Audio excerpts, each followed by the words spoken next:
Seattle Seahawks are hiring Saints offensive coordinator Klint Kubiak as their new OC. This is from Ian Rappaport, ladies and gentlemen. We are about 5 minutes away from the AFC Championship game kicking off, and lo and behold, bad news for Saints fans. Klint Kubiak is gone pecan. So, I'm not surprised that Kubiak is gone. I had a sneaky feeling.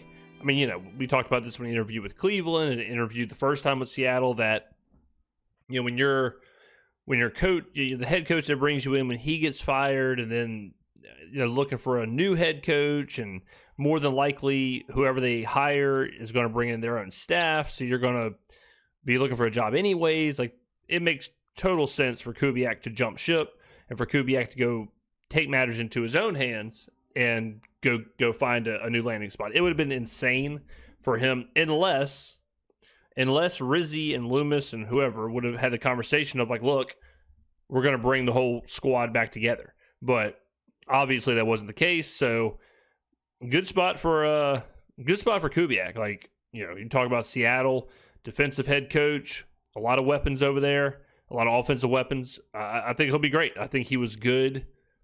I think he was good for the Saints. We did a video 2 weeks ago, I think, grading Kubiak, talking about how he was well on his way to having Alvin Kamara's highest rushing yards in his career in a season, and that's with a patchwork offensive line. He made Spencer Rattler work. He made do without Chris Olave and Rashid Shaheed. Kubiak for a first year where there was that much turmoil, where your coach is getting fired and your players are getting injured, I thought Kubiak was good. I was really, really hoping, and this is like pure copium, I was really hoping that they'd find a way to bring Rizzi and Kubiak back. So we wish them the best. It is what it is. But as far as the Saints moving forward, like now, ladies and gentlemen, it's crazy how fast this all moves, because 2 days ago, it's like, all right, Saints are in a perfect situation. Then Joe Brady withdraws himself. Then Kubiak leaves. Kubiak leaving is a way bigger deal than the Joe Brady news. However, if you were upset and sad about Joe Brady withdrawing his name, you should be way more upset about Kubiak, because now the Saints, no matter what, they are going to have brand new everything. Brand new defensive coach, brand new offensive coach, brand new scheme, both sides of the ball. Who the hell? They are in complete unknown. It is N/A as far as the New Orleans Saints moving forward into the 2025 season. And as far as I'm concerned, you have to go all out. I'm talking full court press. I'm talking do what you got to do. Send as many king cakes and bags of boiled crawfish that you have. Send it up to Kellen Moore. Whatever you got to do. Because if you get Kellen Moore, 2 birds, 1 stone, you get your offensive coach, you handle that side of the ball. He's a young coach. At that point, you're kind of taking a risk.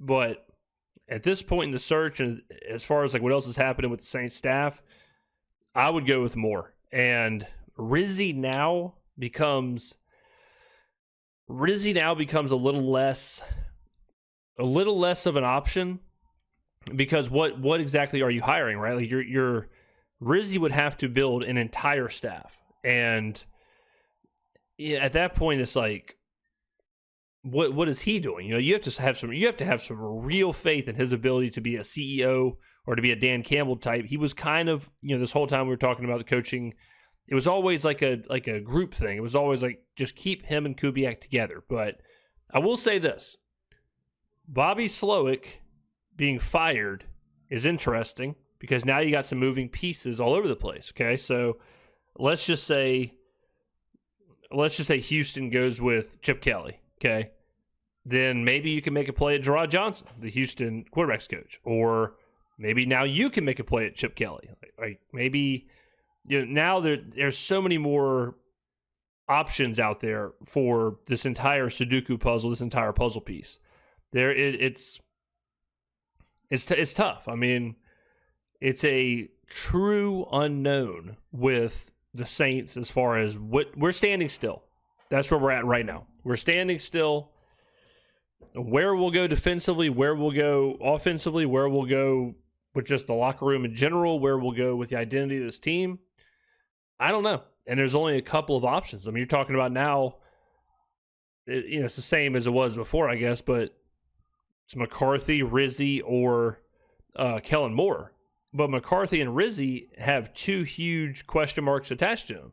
McCarthy's question mark is, are you getting Mike McCarthy that is the CEO, manager, who's going to hire an offensive staff and let that person call plays like he didn't hire Kellen Moore, but like he did with Kellen Moore, where he was happy to let Moore call plays? Or is McCarthy going to be the guy who says, all right, I'm coming in here to be the offensive play caller, offensive designer, along with the head coach? We don't know. If you get Rizzi, obviously, huge question marks as far as like, okay, well, that's fine, but what's the staff look like? Defensively, there aren't any options now as a defensive head coach, so no matter what you do, you're going to end up hiring a DC. So that's still up in the air. And as far as Cliff Kingsbury, because I'm sure a lot of people are going to say, what about Cliff Kingsbury? I'm out on Cliff Kingsbury. No thanks. I don't know if y'all just watched the NFC title game, but the same thing that people hammered Kubiak about, as far as like not adjusting and all this other stuff, is exactly what Cliff Kingsbury just did. He just decided, you know what the best way to beat Philadelphia is? Maybe through Zach Ertz and Austin Eckler. Hey, what about Jaden Daniels running the ball? What about designed runs? What about some of that? That's how y'all have been successful. Now, actually, we're going to run Brian Robinson and Austin Eckler up the middle for 1.7 yards a carry. So I think I'm just going to do that. Okay, well, the game's kind of out of hands now. Okay, I'm just going to let Daniels drop back, empty set, and just turn this into a 7-on-7 drill, but it's really a 7-on-11 drill, and let Daniels just get crucified for 12 straight minutes. So I'm out on Kingsbury. I've got nothing for him. Not impressed. He's a coordinator. He's not a head coach. I don't even think he should get an interview. I think it's more McCarthy and Rizzi. And like I said, you got a lot of questions with all of them. So I hate to see this with Kubiak. We'll cover this a lot more throughout. There we go. Let's see some replies here. Why is he making a lateral move? Well, it's not a lateral move because he currently doesn't have a job. Like, currently, he's looking at this like whoever the head coach is going to bring in their own guys. So there's a lot of risk for Kubiak to sit. It's not like his lateral move. His current position isn't guaranteed. Let's see here. Congrats. No. Great hire. Thought he was Houston's target. Yep. Same.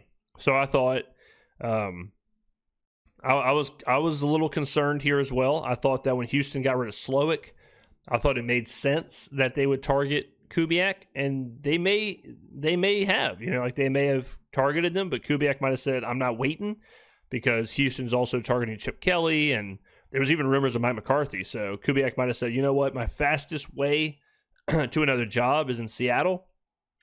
Good situation, and he took it. While it's a great pickup, I'm surprised the Saints didn't promote him to head coach. I think it was a little early for Kubiak to be in the head coach conversation. I don't think the Saints should have been desperate enough to say, we don't want to lose you so bad, we'll promote you to head coach. So I'm glad the Saints didn't do that. That would have been a real desperation move. So I don't think he was ever really in the mix.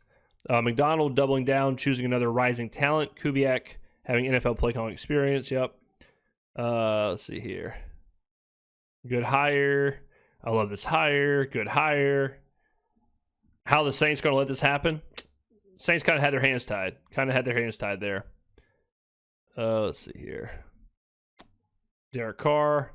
Yeah, big time question for Carr for sure. I think, Carr. A lot of the whole Carr thing was, we'll run it back into the system, run it back with Rizzi and Kubiak.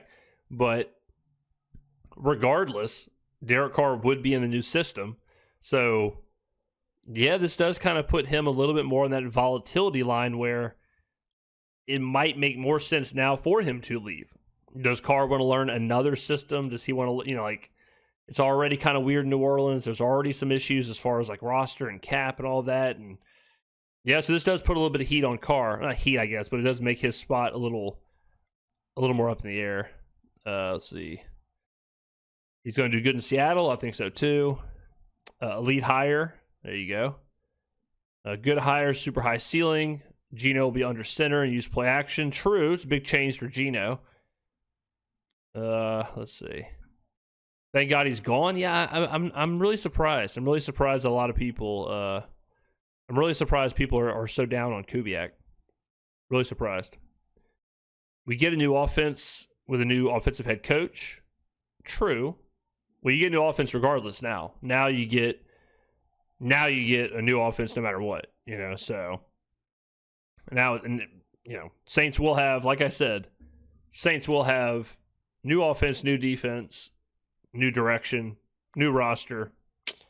It's all changing. It's all changing, man. It's all changing. So, all right, ladies and gentlemen, let me know in the comments below what you think. Thank you very much for watching. I will see you in the next video.